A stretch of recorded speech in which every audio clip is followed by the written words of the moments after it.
भजन संहिता अध्याय 18 आयत 39। क्योंकि तूने युद्ध के लिए मेरी कमर में शक्ति का पटुका बांधा है और मेरे विरोधियों को मेरे सम्मुख नीचा कर दिया। जब आप परमेश्वर का वचन पढ़ते हैं तो ये जो है, कमर बांधने से मतलब होता है बुद्धि का बांधना, आपको समझ देना।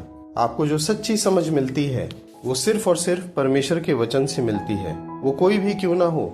यदि वो परमेश्वर के वचन को पढ़ेगा, ये परमेश्वर का वचन जीवता परमेश्वर है, ये हमारे मन में खुद ब खुद काम करने लग जाता है।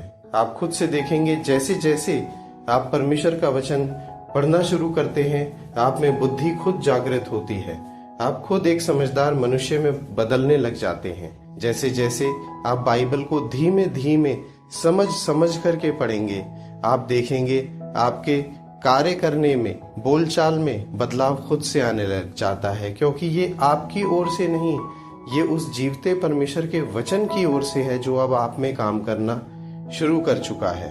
हमारा युद्ध आत्मिक युद्ध है, वो कोई शारीरिक युद्ध नहीं है।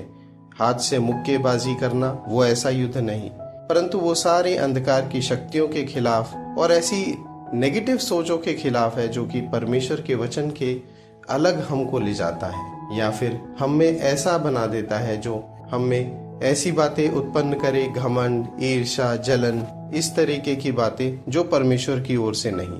तो हमारा ये जो जीवता परमेश्वर का वचन है, ये हमें ऐसा बना देता है कि हम इन बातों से, जहां पर हम पहले घसीटे जा रहे थे, इनके अनुसार चलाए जाते थे, अब हम इनके सामने हियाव बांध करके खड़े हो जाते हैं और परमेश्वर की जो बुद्धि हमारे पास दी गई है उससे हम इनका सामना करते हैं।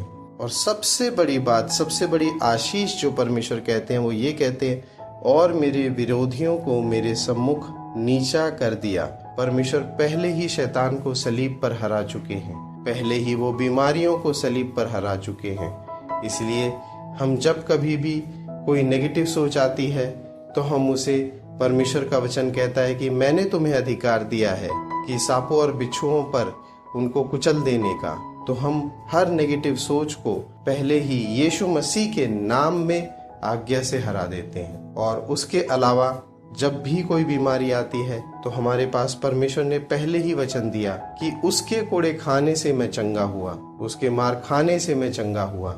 ये परमेश्वर के वचन है। परमेश्वर का वचन हम जब बीमारियों के सामने कहते हैं, वो बीमारी वो उठ करके भाग जाती है, वो हमें छोड़ करके भाग जाती है, बीमारी दूर हो जाती है हमारी, भले ही वो कोई भी बीमारी क्यों ना हो। तो परमेश्वर का जो वचन है वो ये कहता है कि मैंने तुम्हें विजेताओं से बढ़कर बनाया है। हमारे इस मिट्टी के बर्तनों में ईश्वरीय खजाना है। आपको बस एक कार्य करना है, उठो, परमेश्वर के वचन में उठो और इन वचनों को प्रोक्लेम करो अपने जीवनों में, जो पहले ही परमेश्वर कह चुके हैं, जो पहले ही परमेश्वर कर चुके हैं। ये आपको अपनी समस्याओं में, अपनी नेगेटिव सोचों के सामने ये सारी बातें जब जब आप कहते हैं और आप अपने आप का इनकार करते हैं, आप देखते हैं कि पवित्र आत्मा आप में मजबूती से कार्य करता है, वो आपकी अगुवाई करता है। हम उस परमेश्वर का धन्यवाद देते हैं जिन्होंने हमें अनाथ नहीं छोड़ा, परंतु हमें एक ऐसा सहायक दिया जो हर क्षण, हर पल हमें सहायता करता है, प्रभु यीशु मसीह के नाम में। और हम उसकी छोटी से छोटी आवाज को जब हम सुनते हैं जो परमेश्वर की ओर से है, तो हम परमेश्वर के वचन में आशीष पाते हैं। यीशु मसीह के नाम में आमीन। जय मसीह की।